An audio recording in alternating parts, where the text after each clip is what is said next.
Hello, আসসালামু আলাইকুম। কেমন আছেন সবাই? আশা করছি আল্লাহর রহমতে সকলে ভালো আছেন।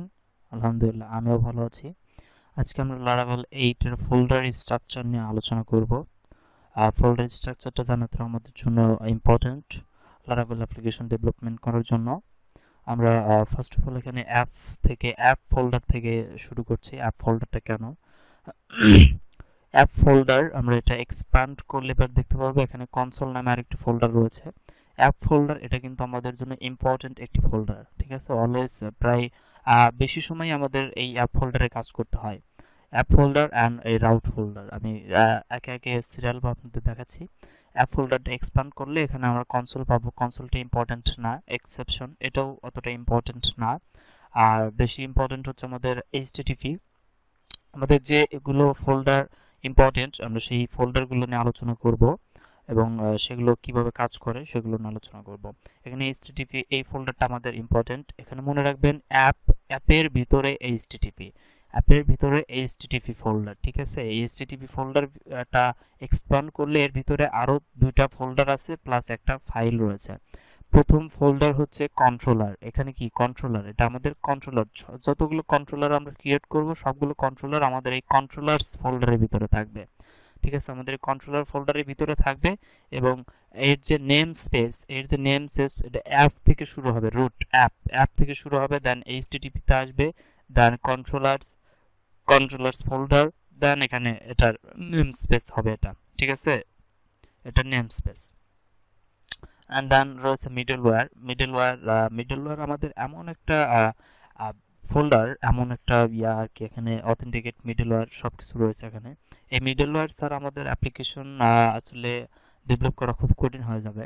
কারণ অথেন্টিকেশনের জন্য আমাদের যে মিডলওয়্যারগুলো প্রয়োজন বা রিডাইরেক্ট করার জন্য বা ভেরিফাই করার জন্য আমাদের যে মিডলওয়্যারগুলো প্রয়োজন, মিডলওয়্যার সম্পর্কে আমি পরবর্তীতে বিস্তারিত আলোচনা করব। এখন জাস্ট আপনারা দেখে রাখুন মিডলওয়্যার এটা কোন জায়গায় থাকে, ঠিক আছে। এখানে আমাদের মিডলওয়্যার ফোল্ডারটা রয়েছে। মিডলওয়্যার ফোল্ডারটাও কিন্তু আমাদের জন্য ইম্পর্টেন্ট। দেন রয়েছে কার্নেল ডট পিএইচপি। এই কার্নেল ডট পিএইচপি আমরা এখানে যে মিডলওয়্যারটা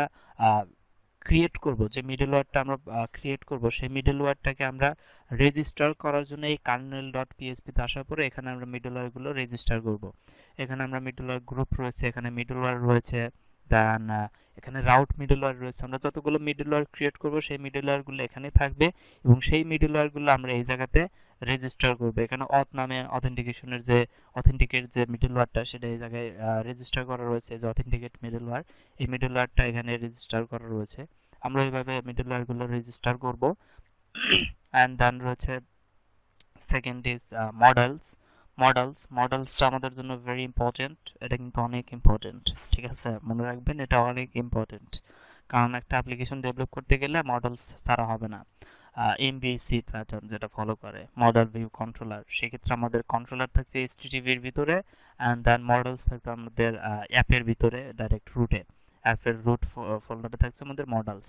এখানে আমাদের মডেল বাই ডিফল্ট একটা মডেল দেওয়া রয়েছে ইউজার। এখানে আমাদের বাই ডিফল্ট যে ইউজার মডেলটা দেওয়া রয়েছে, আমরা এই ইউজার মডেলটা ইউজ করতে পারি। এটা আমাদের বাই ডিফল্ট দেওয়া রয়েছে। আমরা যতগুলো মডেল ক্রিয়েট করব সবগুলো মডেল আমাদের এই মডেলস ফোল্ডারের ভিতরে আসবে, ঠিক আছে। সবগুলো মডেল আমাদের এই মডেলস ফোল্ডারের ভিতরে থাকবে। আর লারাভেল 7 এ মডেলস নামের কোনো ফোল্ডার ছিল না। ডাইরেক্ট মানে যখন আমরা ক্রিয়েট করতাম সোজা অ্যাপের ভিতরে এখানে ফাইল আকারে থাকতো, এখানে কোনো মডেলস নামে ডিরেক্টরি ছিল না। তবে এখন লারাভেল 8 এ এটা আপডেট করে দিয়েছে, মডেলস নামে একটা ফোল্ডার করে দিয়েছে এবং এই মডেলস নামে ফোল্ডারের ভিতরে আমাদের মডেলস গুলো স্টোর থাকে। অ্যান্ড দেন রয়েছে প্রোভাইডার্স। এখানে অনেক ধরনের প্রোভাইডার রয়েছে, app service provider, watch service provider. আমরা এখানে যে মিডলওয়্যারে দেখলাম অথেন্টিকেশন, এই অথেন্টিকেশনটা এখান থেকে এই প্রোভাইডার ওকে করে, এখান থেকে আমরা ওটাকে কাস্টমাইজ করতে পারি। এখানে রাউট সার্ভিস প্রোভাইডার, এখান থেকে আমরা রাউটগুলো কাস্টমাইজ করতে পারি, রাউটের প্যাটার্ন তৈরি করতে পারি। এখানে রাউটের যে প্যাটার্নগুলো তৈরি করা আছে, এখানে আমাদের নিজস্ব রাউট প্যাটার্ন তৈরি করতে পারি। প্যারামিটারের জন্য যে রাউট প্যাটার্নগুলো, সেই রাউট প্যাটার্নগুলো আমরা এখান থেকে তৈরি করে নিতে পারি। এটা আমরা পরবর্তীতে দেখব যখন আমরা প্যারামিটারাইজড রাউটটা দেখবো। এটা আমি গত পর্বে বলেছি আপনাদেরকে অবশ্য। ওকে, দেন প্রোভাইডার গেল। এখানে আমরা যে কোনো ধরনের থার্ড পার্টি কোনো প্যাকেজ যদি ইনস্টল করি সেক্ষেত্রে আমাদের ওই প্রোভাইডারে যা আমাদের কনফিগারেশন করতে হয়, ঠিক আছে। সেই কনফিগারেশন করার জন্য আমরা এখান থেকে প্রোভাইডারে যাব, গিয়ে ওখান থেকে আমরা প্রোভাইডারগুলো ই করে দেবো, চেকিং করে দেবো। অ্যান্ড দেন রয়েছে আমাদের বুটস্ট্র্যাপটা আমাদের অতটা ইম্পর্টেন্ট না।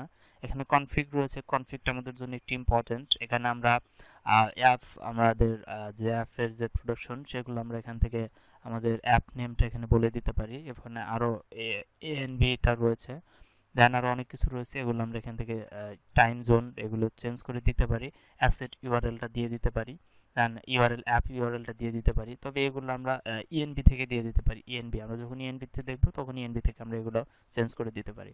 অথ যে রয়েছে, আমরা অথ এখান থেকে মাল্টি গার্ড অথেন্টিকেশন আমরা তৈরি করতে পারি, এখানে মাল্টি গার্ড ইউজ করতে পারি। এখানে গার্ড রয়েছে, প্রোভাইডার রয়েছে, এপিআই রয়েছে, providers and then passwords resets, time out এগুলো রয়েছে। আমরা যখন অথেন্টিকেশন নিয়ে কাজ করব তখন আমরা এই অথ এটা নিয়ে দেখব এটা কিভাবে কাজ করে। এখানে অনেকগুলো ফাইল রয়েছে, এখানে আরেকটা ফাইল রয়েছে ডাটাবেস, এটা ইম্পর্টেন্ট। আর ডাটাবেস আমরা এখান থেকে ডাটাবেস কানেকশনটা দিয়ে দিতে পারি। এখানে ডিবি কানেকশন মাইএসকিউএল, এটা ফার্স্ট অফ অল নিচ্ছে কি আপনার থেকে ইএনবি থেকে, ইএনবি থেকে এখানে নিচ্ছে। ইএনবিটা কোথায় রয়েছে? ইএনবিটা এই জায়গাতে রয়েছে। আমাদের যে ইএনবিটা, এই ইএনবিটা আমাদের এনভায়রনমেন্ট যে ভেরিয়েবলগুলো সেগুলো আমরা এই জায়গাতে স্টোর করি। এখান থেকে আমাদের এনভায়রনমেন্টটা, আমাদের অ্যাপের যে এনভায়রনমেন্ট সেটা এই জায়গাতেই থাকে। এখানে আমরা অ্যাপ নেমটা বলে দিতে পারি। এই অ্যাপ নেম কিন্তু আমাদের এই যে এই জায়গাতে ছিল, এই জায়গাতে এই যে অ্যাপ, এই জায়গাতে কিন্তু আমাদের অ্যাপ নেমটা ছিল, এই যে অ্যাপ নেম। আর এই জায়গাতেও কিন্তু আমাদের অ্যাপ নেমটা আছে, এটা না সরি এনবি, এই জায়গাতে কিন্তু আমাদের অ্যাপ নেমটা দেওয়া আছে। এখানে অ্যাপ নেম দেওয়া আছে লারাভেল। এখানে যদি কোনো অ্যাপ নেম না থাকে তাহলে এখানে বাই ডিফল্ট ওই জায়গাতে আগে আগে সিলেক্ট করবে ইএনবি থেকে, ইএনবির অ্যাপ নেমটা আগে সিলেক্ট করবে। যদি অ্যাপ নেমটা থাকে তাহলে সে ওইটাকে প্রিন্ট করবে, আর যদি ইএনবিতে অ্যাপ নেমটা না থাকে তাহলে সে এখান থেকে বাই ডিফল্ট যে লারাভেলটা দেওয়া রয়েছে এটা সে সিলেক্ট করবে, ঠিক আছে এটা। অ্যান্ড দেন রয়েছে এখানে ডাটাবেস, ডাটাবেসটা দেখাচ্ছি। ডাটাবেস, এখানে ডাটাবেস, এখানে বাই ডিফল্ট ইএনবি থেকে নেওয়া আছে ডাটাবেস কানেকশন। আমাদের এখানেও কিন্তু ডাটাবেস কানেকশন রয়েছে, ডিবি কানেকশন, এখানেও রয়েছে DB connection, DB connection ENB থেকে। এখানে ইএনবি একটা ফাংশনকে কল করা হয়েছে, ওখান থেকে আমাদের ইএনবিটা নেওয়া হয়েছে ডিবি কানেকশন এখানে, ঠিক আছে। এই যে ডিবি কানেকশন এখানে দেওয়া আছে মাইএসকিউএল। এখানে যদি কোনো কিছু না দেওয়া থাকে তাহলে এখানে বাই ডিফল্ট মাইএসকিউএলকে লারাভেল কানেকশন করে দেবে। অ্যান্ড দেন এখানে আমাদের যতগুলো ভেরিয়েবলগুলো রয়েছে, ENB database URL, ENB database host, DB port, DB database name, user name, password, DB socket, এখানে সব কিছু এখানে রয়েছে। এখানে অনেকগুলো ডাটাবেস আমরা এই জায়গাতে কানেক্ট করতে পারি। এখানে ফার্স্ট দেওয়া রয়েছে এসকিউ লাইট, দেন মাই এসকিউএলের জন্য কানেকশন দেওয়া রয়েছে, পোস্ট গ্রে এসকিউএলের জন্য কানেকশন দেওয়া আছে, এসকিউএল সার্ভারের জন্য কানেকশন দেওয়া রয়েছে। এগুলো ডাটাবেস লারাভেল অ্যাকসেপ্ট করে বা এগুলো সে বাই ডিফল্ট কানেক্ট করে দেয়। আমরা যদি এ বাদেও অন্য কোনো ডাটাবেস ইউজ করতে চাই তাহলে আমরা সেগুলোকে কাস্টমাইজ করে কানেকশন করাতে পারি, ঠিক আছে। এখানে আমাদের ডাটাবেস এই জায়গাতে আমাদের দিতে হবে DB connection, DB host, DB port, database name, and then user নেমটা দিতে হবে root, then password, user name যেটা রয়েছে সেটা দিতে হবে এবং পাসওয়ার্ডটা দিয়ে দিতে হবে, ঠিক আছে। এখান থেকে ইএনবি থেকে পাসওয়ার্ডটা দিয়ে দিতে হবে এখানে, তাহলে আমাদের ডাটাবেসটা কানেকশন হয়ে যাবে। আমরা যদি এনডি থেকে এখানে এইগুলো ফর্মটা এইটুকু যদি আমরা ফিল আপ করে দিই তাহলে আমাদের ডাটাবেস এখানে কিছু করতে হবে না। কনফিগারেশনে যে ডাটাবেস এখানে আমাদের কোনো কিছু করতে হবে না। আর যদি আমরা ইএনবি থেকে না দেই তাহলে আমাদের এখানে এসে এই জায়গাতে আমাদের ডাটাবেস নেম দিতে হবে এবং এই জায়গাতে আমাদের ডাটাবেসের যে ইউআরএলটা সেটা দিয়ে দিতে হবে এবং ডাটাবেসের যে হোস্ট যে রয়েছে সেটা আমাদের এই জায়গায় দিয়ে দিতে হবে, পোর্ট দিয়ে দিতে হবে, সবকিছু আমাদের এই জায়গাতে দিয়ে দিতে হবে। এটা হবে ডাটাবেস, এটা নিয়ে আসবে ইএনবি থেকে। আর যদি ইএনবি তে না থাকে সেক্ষেত্রে এই জায়গাতে আমরা ভ্যালুগুলো দিয়ে দিতে পারি, ঠিক আছে। এভাবে আমরা ডাটাবেস কানেকশন করতে পারি। ওকে, এখানে আরও কিছু রয়েছে, ফাইল সিস্টেম রয়েছে, হ্যাশিং রয়েছে, logging, mail, queue, service, session view, এগুলো আমরা এখান থেকে কনফিগারেশন করে নিতে পারি। দেন রয়েছে ডাটাবেস, ডাটাবেস এটাও ইম্পর্টেন্ট একটা ফোল্ডার। এখানে রয়েছে ফ্যাক্টরি, এখান থেকে আমরা র্যান্ডম ডাটা ক্রিয়েট করতে পারি। এই ফ্যাক্টরি বা এই সিডার্স এবং ফ্যাক্টরি এই দুটা নিলে আমরা র্যান্ডম ডাটা ক্রিয়েট করতে পারি। অ্যান্ড এখানে রয়েছে মাইগ্রেশনটা নিয়ে আমি পরবর্তীতে বিস্তারিত আলোচনা করব। এখন জাস্ট মনে রাখুন যে মাইগ্রেশনটা কোথায় থাকে, ঠিক আছে। ডাটাবেসের ভিতরে মাইগ্রেশনস, এই মাইগ্রেশনের ভিতরে বাই ডিফল্ট ইউজার মাইগ্রেশনটা তৈরি করা রয়েছে। এখানে মাইগ্রেশন তৈরি করা রয়েছে। আমরা এটাকে যদি মাইগ্রেট করি তাহলে আমার ডাটাবেজে অলরেডি এইরকম একটা টেবিল ক্রিয়েট হয়ে যাবে। ইউজার্স নামে একটা টেবিল ক্রিয়েট হবে, সেখানে আইডি থাকবে, নেম থাকবে, এগুলো ফিল্ড ওখানে দেওয়া থাকবে। ঠিক আছে, এটা আমাদের মাইগ্রেশন নাম পরবর্তীতে আলোচনা করব বিস্তারিত। এখন জাস্ট মনে রাখুন মাইগ্রেশনটা কোথায় থাকে। আমি এখানে জাস্ট আপনাদেরকে ফোল্ডার স্ট্রাকচারটা বলতেছি।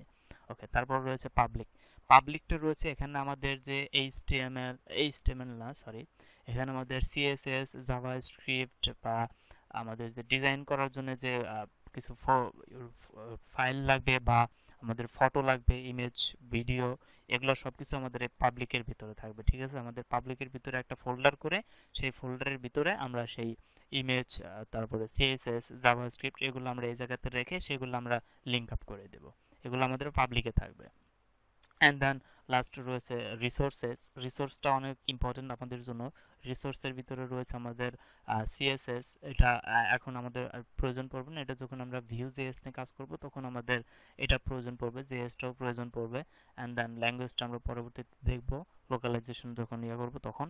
অ্যান্ড দেন ভিউ এই ভিউজটা আমাদের ইম্পর্টেন্ট। ঠিক আছে, এই ভিউজটা আমাদের ইম্পর্টেন্ট। আমাদের এখানে এই যে রাউট আমরা দেখছিলাম, না রাউট web.php, এখানে যে ওয়েলকামটা পাচ্ছে না, এই ওয়েলকামটা পাচ্ছে এখান থেকে রিসোর্সে গিয়েছে, রিসোর্স এই ওয়েলকামটা। ঠিক আছে, ওয়েলকামটা এখানে দেখুন, এই যে হভার করলে বলা যাবে resources views welcome dot blade dot PSP.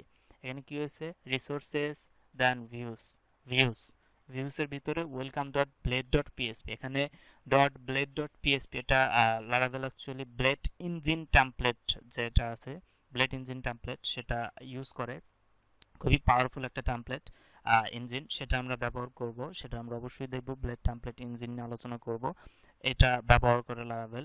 এবং এখানে শুধু ওয়েলকামটা দেওয়া রয়েছে, এখানে ভালো করে খেয়াল করে লিখবেন যে এখানে শুধু ওয়েলকামটা দেওয়া রয়েছে আর ডট ব্লেড ডট পিএসপিটা দেওয়া হয়নি, এটা দেওয়ার কোনো প্রয়োজন পড়ে না, লারাভেল অটোমেটিক ডিটেক্ট করে নেয় welcome dot blade dot PSP. এখানে আমাদের এইচটিএমএল কোড থাকবে। ঠিক আছে, এখানে আমাদের এইচটিএমএল কোড থাকবে, এই কোডগুলো বাই ডিফল্ট দেওয়াই আছে। ঠিক আছে, এই কোডগুলো বাই ডিফল্ট লারাভেল করেই দিছে। আমরা এখানে যতগুলো ভিউ আমরা এখানে ক্রিয়েট করব, সবগুলো ভিউ আমরা এই জায়গাতে ক্রিয়েট করে রাখবো। ঠিক আছে, সবগুলো ভিউ আমরা এই জায়গাতে ক্রিয়েট করে রাখবো। ভিউ বলতে এইচটিএমএল এর যে পার্টগুলো সবগুলো আমরা এই রিসোর্সের ভিতরে, ভিউজ এই জায়গাতে আমরা এইচটিএমএল এর পার্টগুলো রেখে রাখবো। আর যে আমাদের সিএসএস বা জাভাস্ক্রিপ্ট থাকবে সেগুলো আমরা এই পাবলিক ফোল্ডারের ভিতরে রাখবো। ঠিক আছে, এটা আমাদের রিসোর্স ফোল্ডার। অ্যান্ড দেন রয়েছে রাউটসের ভিতরে এপিআই ডট পিএইচপি, এটা আমাদের এপিআই ডেভেলপ করার জন্য এপিআই ডট পিএইচপিটা কাজে লাগে। আমরা রাউট যখন দেখব তখন আমরা এপিআই ডট পিএইচপিটা দেখে নেব। দেন চ্যানেলস রয়েছে, কনসোলস রয়েছে, আর একটা ইম্পর্টেন্ট যেটা রয়েছে সেটা রয়েছে ওয়েব ডট পিএইচপি। আমরা এই চ্যানেলস এবং কনসোল এগুলো নিয়ে আলোচনা করব পরবর্তীতে, এগুলো অ্যাডভান্স লেভেলের পার্ট, সেগুলো আমরা পরবর্তীতে অ্যাডভান্স টিউটোরিয়ালে আমরা এগুলো দেখব, চ্যানেলস কি, কনসোল কি, এগুলো আমরা পরবর্তীতে দেখব। ঠিক আছে, অ্যান্ড দেন রয়েছে ওয়েব ডট পিএসপি থেকেই আমাদের যাত্রা, আসলে লারাভেল অ্যাপ্লিকেশন ডেভেলপমেন্টের যাত্রা হয় ওয়েলকা ওয়েব ডট পিএসপি থেকেই। আমাদের যত ব্যাকএন্ডের রাউটগুলো থাকবে সবগুলো রাউট আমাদের এখান থেকেই শুরু হবে। ঠিক আছে, আমরা এখান থেকে রাউট লেখা শুরু করব। অ্যান্ড দেন রয়েছে আমাদের স্টোরেজটাও আমাদের ইম্পর্টেন্ট। আমরা ফোল্ডার, আমরা ফাইল যেগুলো বলা হয় ফাইল, ভিডিও, অডিও, রিসোর্স বা পিএনজি, যেগুলোই হোক, পিডিএফ যেগুলোই হোক, আমরা যেগুলো আপলোড করব আমাদের ফ্রন্ট এন্ড থেকে, ভিডিও আপলোড করি বা অডিও আপলোড করি বা ফটো আপলোড করি, যেটাই আমরা আপলোড করব সবকিছু আমাদের এই স্টোরেজের ভিতরে থাকবে। ঠিক আছে, স্টোরেজের ভিতরে থাকবে, স্টোরেজে থাকবে, অ্যাপে থাকবে, পাবলিকের ভিতরে থাকবে। ঠিক আছে, স্টোরেজ, অ্যাপ, দেন পাবলিক, এগুলো নিয়ে যখন আমরা কাজ করব তখন আমরা দেখব যে আসলে স্টোরেজটা কিভাবে কাজ করে। ঠিক আছে, দেন টেস্টস, এটা ইম্পর্টেন্ট না এখন, এটা অ্যাডভান্স লেভেলে, পরবর্তীতে আমরা দেখব আসলে টেস্টস এটা কিভাবে কাজ করে। ওকে, দেন রয়েছে ভেন্ডর। আমাদের লারাভেলের যত প্যাকেজগুলো রয়েছে সবগুলো প্যাকেজ আমাদের এই ভেন্ডরের ভিতরে রয়েছে। থার্ড পার্টি যতগুলো প্যাকেজ সবগুলো প্যাকেজ আমাদের এই ভেন্ডরের ভিতরে রয়েছে। এখানে দেখবেন লারাভেল নামে একটা প্যাকেজ রয়েছে, যে লারাভেল, এটাই লারাভেল দেন ফ্রেমওয়ার্কের ভিতরে এসআরসির ভিতরে আমাদের এই যে লারাভেলের যতগুলো ফাইল ফোল্ডার সবগুলো আমাদের এই জায়গাতে রয়েছে। ঠিক আছে, এটা আমাদের ভেন্ডর। আমরা যদি কোনো থার্ড পার্টি প্যাকেজ ইনস্টল করি তাহলে সেই প্যাকেজটা আমাদের ভেন্ডরের ভিতরে ইনস্টল হবে। ঠিক আছে, ভেন্ডরের ভিতরে যাবে। অ্যান্ড রয়েছে এডিটর কনফিগ, এটা আমাদের এই যে আমরা যে এডিটরে আমরা কোড এডিট করব সেই এডিটরকে আমরা করার জন্য কি বা আপনার কনফিগারেশন করার জন্য এটা আমরা ব্যবহার করতে পারি, যে indent size for tab style এগুলো দিতে পারি। এটা আমাদের ইম্পর্টেন্ট না। এখানে ইম্পর্টেন্ট যেটা রয়েছে ইএনভি ফাইল, এই ইএনভি ফাইলটা নিয়েই আমরা বেশিরভাগ কাজ করব। এখানে আমাদের অ্যাপ নেমটা দিয়ে দিব, অ্যাপ ইএনভি লোকাল দিয়ে দিব। এখানে অ্যাপ কিটা অটোমেটিক জেনারেট করাই থাকে, অ্যাপ ইউআরএলটা দিয়ে দিব। ঠিক আছে, এখানে আমরা অ্যাপ ইউআরএলটা দিয়ে দিব। দেন রয়েছে এখানে অটোমেটিক লারাভেল অ্যাপ ইউআরএলটা জেনারেট করে রাখছে। দেন এখানে আমরা ডাটাবেস কানেকশন করব। এখানে আমরা ব্রডকাস্ট করলে ব্রডকাস্টই করব, রেডিস করলে রেডিসটা দেখব, মেল কনফিগারেশন করলে মেলটা দেখব, এডাব্লিউএস করলে সব কিছু আমরা এখান থেকে কনফিগারেশন এনভায়রনমেন্ট আমরা এখান থেকে সব কিছু সেট আপ করবো। ঠিক আছে, এটা আমাদের এনভায়রনমেন্ট ভেরিয়েবল। ওকে, দেন রয়েছে env ডট এক্সাম্পল। এই env ডট এক্সাম্পল আর env এই একই ফাইল, ঠিক আছে, দুইটা একই ফাইল, কিন্তু এটা ডাবল করার উদ্দেশ্য হচ্ছে এখানে গিট ইগনোর নামে একটা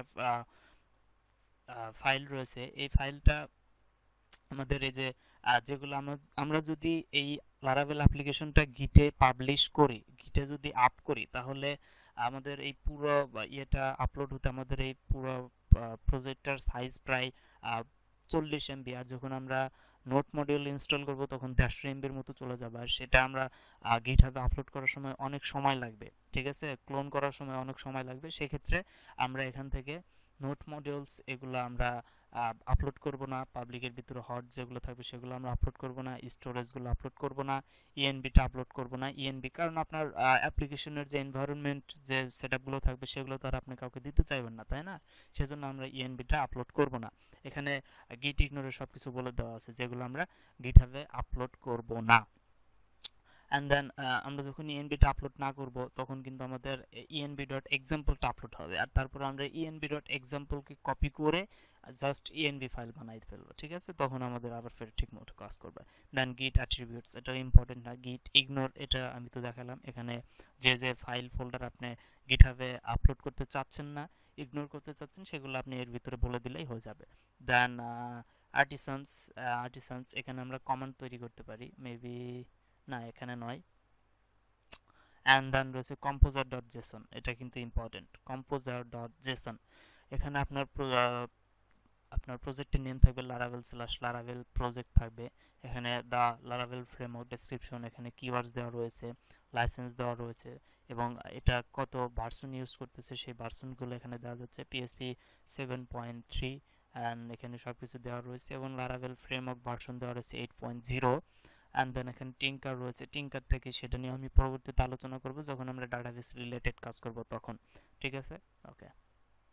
অ্যান্ড দেন আমরা যদি কোনো প্যাকেজ বা কোনো কিছু লারাভেলের কোনো প্যাকেজ ইনস্টল করি, তাহলে আমাদের এই কম্পোজার ডট জেসনে এখানে আমাদের এই জায়গাতে দেখাবে। ঠিক আছে, এই জায়গাতে দেখাবে কি কি আমরা প্যাকেজ ইউজ করছি। এখানে টিঙ্কার একটা প্যাকেজ অলরেডি এর সাথে ইনস্টল করাই রয়েছে, এবং লারাভেল ইনস্টল করা রয়েছে, গাজলটাও ইনস্টল করা রয়েছে এইচটিটিপি রিকোয়েস্টের জন্য, সেজন্য এখানে এগুলো দেখাচ্ছে। ঠিক আছে, আমরা যখন কোনো থার্ড পার্টি প্যাকেজ ইনস্টল করব তখন আমাদের এখানে সেই প্যাকেজের যে ইয়াটা দেখাবে, ভার্সনটা দেখাবে, এবং সেটা ইনস্টল হয়েছে সেটাও দেখাবে সাকসেসফুলি। ওকে, দেন কম্পোজার ডট লগ, এটাও সেম এই কম্পোজার ডট জেসনের মতোই কাজ করে। এখানে যা যা রয়েছে শুধু এখানে শুধু আমাদের বেসিক সেটার ভার্সনটা দেখাবে। ঠিক আছে, আর কম্পোজার ডট লগ এখানে ওটার একদম মানে আদিম গোষ্ঠী যা যা আছে, মানে ও আবার কতগুলা করতেছে, কত থার্ড পার্টি প্যাকেজ ইনস্টল করছে ওই প্যাকেজ, সেগুলো সব এখানে মানে টোটালি একদম মানে এ টু জেড সব এই জায়গাতে মনে করেন যে একদম ডিটেলসলি এই জায়গায় রাখবে। ঠিক আছে, অ্যান্ড দেন রয়েছে এখানে কি প্যাকেজ ডট জেসন। ঠিক আছে, প্যাকেজ ডট জেসন এটাও আমাদের জন্য ইম্পর্টেন্ট যখন আমরা ভিউ নিয়ে কাজ করব। ভিউ নিয়ে কাজ করার জন্য এই প্যাকেজ ডট জেসনটা আমাদের জন্য ইম্পর্টেন্ট। এখানে আমাদের প্রায় এগুলো ইনস্টল করা নেই, ইনস্টল করতে হবে, npm ইনস্টল দিলে এগুলি ইনস্টল হয়ে যাবে। ঠিক আছে, প্যাকেজ ডট জেসন আমরা পরবর্তীতে যখন ভিউ নিয়ে কাজ করব তখন আমরা দেখব প্যাকেজ ডট জেসন কীভাবে কাজ করে। অ্যান্ড দেন এখানে যেগুলো রয়েছে এগুলো আর অতটা ইম্পর্টেন্ট না। এখানে রেডমি ডট এমডি, এখানে রেডমি সে ফাইলটার কথা আপনারা তো বুঝতেই পারছেন এটা কীভাবে কাজ করে। রেডমি আমাদের অ্যাপ্লিকেশনের যে আমরা কীভাবে করছি সেগুলো রিড করার জন্য আমাদের এই রেডমি ফাইলটা দরকার হয়। And then server dot PSP, server dot PSP আমাদের যখন আমরা এই সাইটটাকে সার্ভ করি, পিএসপি আর্টিসান সার্ভ দিয়ে সার্ভ করি, তখন আমাদের এই ফাইলটা এক্সিকিউট হয়। ঠিক আছে, এই ফাইলটা এক্সিকিউট হয়। আর এই ফাইলটা যখন এক্সিকিউট হয় তখন আমাদের কোথায় যায়, তখন আমাদের পাবলিকে যায়। পাবলিকে এই যে required once public index dot PSP, আমাদের এখানে পাবলিক রয়েছে না, public and then index dot PSP, আমাদের এই ফাইলটা থেকেই আমাদের লারাভেল অ্যাপ্লিকেশন রান হওয়া শুরু করে। এই ফাইলটা থেকে আমাদের লারাভেল অ্যাপ্লিকেশন রান হওয়া শুরু করে। আর যখন আমরা কমান্ড দিয়ে চালু করি, কমান্ড দিয়ে প্রজেক্ট সার্ভ করি, তখন আমাদের সার্ভার ডট পিএসপি এটা দিয়ে চালু হয়। আর এটা যখন চালু হয় তখন একে রিকোয়ার ওয়ান্স করে নেয় ইন্ডেক্স ডট পিএসপি। আর ইন্ডেক্স ডট পিএসপি কে যখন রিকোয়ার করে তখন এতে দেখেন, এতে আরও কিছু মনে হয় রিকোয়ার করা রয়েছে। হ্যাঁ, এটা আরো এই যে অনেক কিছু রিকোয়ার করা রয়েছে। ঠিক আছে, এরা আবার একে রিকোয়ার করছে, এভাবে কাজ করে আর কি। আচ্ছা, দেন রয়েছে আমাদের এখানে কি ওয়েবপ্যাক ডট মিক্স ডট জেএস। এটাও কিন্তু আমাদের জন্য ইম্পর্টেন্ট। যখন আমরা লারাভেল মিক্স মানে লারাভেল প্লাস ভিউ বা লারাভেল প্লাস রিয়াক্ট, আমরা এইভাবে যখন কাজ করব, লারাভেলের সাথে রিয়াক্ট, ভিউ, অ্যাঙ্গলার, এইভাবে যখন আমরা লারাভেল মিক্সের সাথে কাজ করব, লারাভেল মিক্স করব, তখন আমাদের এই ওয়েবপ্যাক ডট মিক্স ডট জেএস এই ফাইলটা আমাদের কাজে দেবে। ঠিক আছে, এই ফাইলটা আমাদের কম্পাইল করবে। আমাদের রিসোর্সের ভিতরে, জেএস এর ভিতরে, অ্যাপ ডট জেএস এর ভিতরে যতগুলো জাভাস্ক্রিপ্ট ফাইল থাকবে সেগুলোকে কম্পাইল করে পাবলিক জেএস এর ভিতরে একটা অ্যাপ ডট জেএস এ কনভার্ট করে দিবে, এবং সেটাই আমরা আমাদের ফাইলে লিঙ্ক আপ করে দেবে, এবং সিএসএসটাও ঠিক একইভাবে কাজ করে। ঠিক আছে, তো এই ছিল আমাদের ফোল্ডার স্ট্রাকচার লারাভেল 8 এর। আর আশা করি আপনাদের টিউটোরিয়ালটা ভালো লাগছে। ধন্যবাদ, আজকে এতটুকুই ছিল, এবং নেক্সট আমরা রাউটিং নিয়ে দেখব, বেসিক রাউটিং নিয়ে আলোচনা করব।